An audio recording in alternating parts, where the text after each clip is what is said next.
Okay, step 2 of ELP wellness is the Neubie. Now, the Neubie is a very unique type of electric muscle stimulation unit. Now, there's a good chance that you've probably experienced electric muscle stim in the past. Most of the time, you're going to experience that with like a TENS unit or something similar. But there's a big difference between those units and the Neubie, and that difference is the type of current. So a TENS unit, for example, utilizes AC current. AC current causes the muscle to contract. Well, we don't necessarily want a contracted muscle. We actually want a lengthened muscle because the lengthened muscle allows us to absorb more force.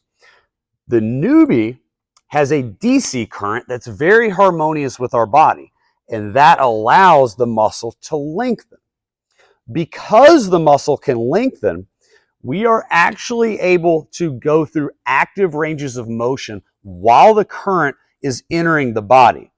That allows for massive amounts of neuromuscular re-education, meaning we can identify all these micro weaknesses and go through big ranges of motion, sending massive amounts of feedback up to the nervous system.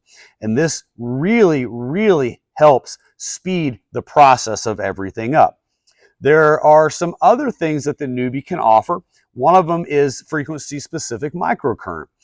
Frequency-specific microcurrent is a very low-level type of frequency. It's often subsensory, meaning you don't feel it. That can attack a broad variety of things. Now, what we utilize with your scenario depends upon your health history and what's appropriate for you. The Neubie is also a Class 2 medical device registered with the FDA. So we are under the advisement of our healthcare providers. And so we will have to go through your health history, screen, and get that recommendation and make sure that it's safe for use. There are a few precautions and contraindications for use of the Neubie as well.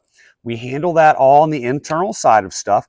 Make sure healthcare providers are aware, and there will be certain scenarios where if the Neubie is something that you would like to use, we may actually need to reach out to your doctor specifically to get clearance if you have a precaution as listed by the FDA. Safety is priority number one.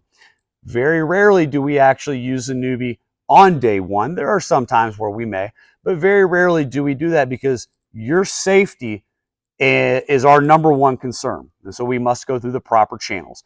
These channels are all seamlessly integrated within ELP, and we have a great network of providers that we work with to help make sure that we get you taken care of as quickly as possible. Thank you again for checking this video out, and feel free to move on to step 3.